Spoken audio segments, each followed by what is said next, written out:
you go to? I went to high school in Newark, New Jersey, Westside High School in the Central Ward.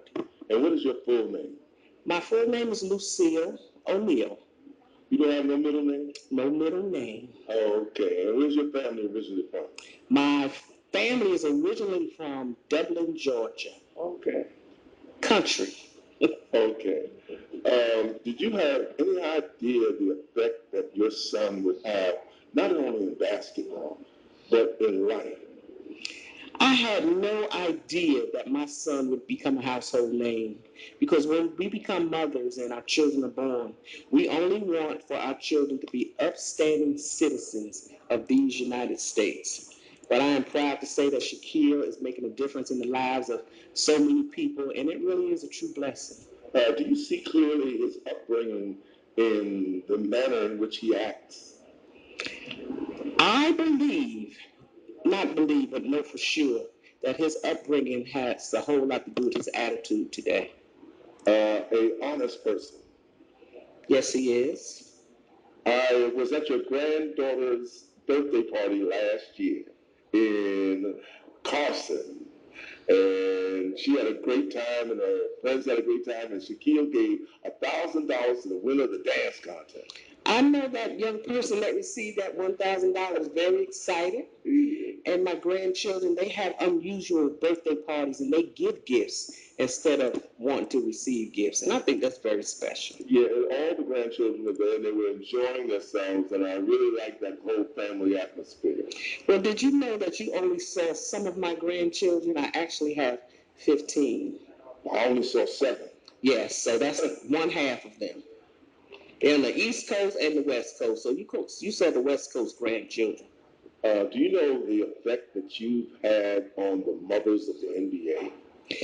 I have tried to help the mothers of the players that are entering the league these days, and me and 22 other mothers, we formed an organization in 1996 that is called the Mothers of Professional Basketball Players Incorporated.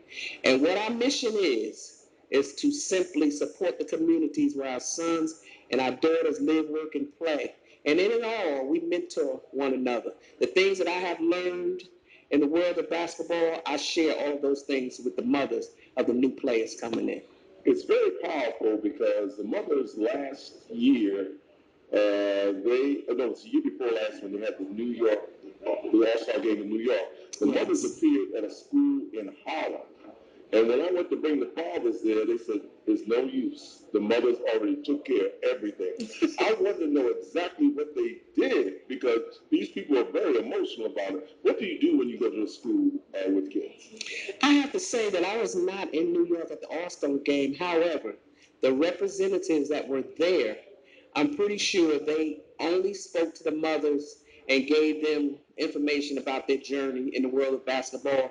And what we try to do, we try to encourage the mothers that we meet. And we try to let them know that they're not alone, that their lives may change, but we want to encourage the mothers to teach their children to learn what it really, really means to be a student athlete. Could you tell us just some of the things very briefly, our time is short, of what you're doing in the community? I am working in my church, small ministry in Orlando. I'm a pastor now, and I'm a motivational speaker. God has given me a platform. I am an author.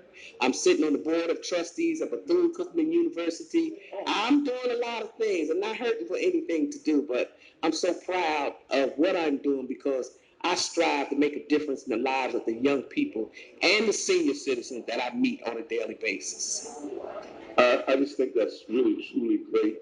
And the effect that Shaquille has when he not only explores but expresses his education is really outstanding. And I've seen the way young people look at him. One of the most valuable lessons that we learned as a family is that you can never know enough. So I encourage my children to open up their hearts to receive. We're educated every day in life, and education as a whole is very, very important. A high school diploma is not enough these days. So as far as you can go with education, you should. And LeBron did something very great the other day. He announced that he was going back to graduate I'm so happy about that. Yes. I'm excited about that. And I wish him all the best. So listen, the last thing I have to say, I didn't know you were that attractive. Oh, well, thank you very much. Thank you very much. And thank you for delivering the kill. The kill, don't worry, everything's all right. Thank you very much. Thank you so much. Okay. It's my pleasure.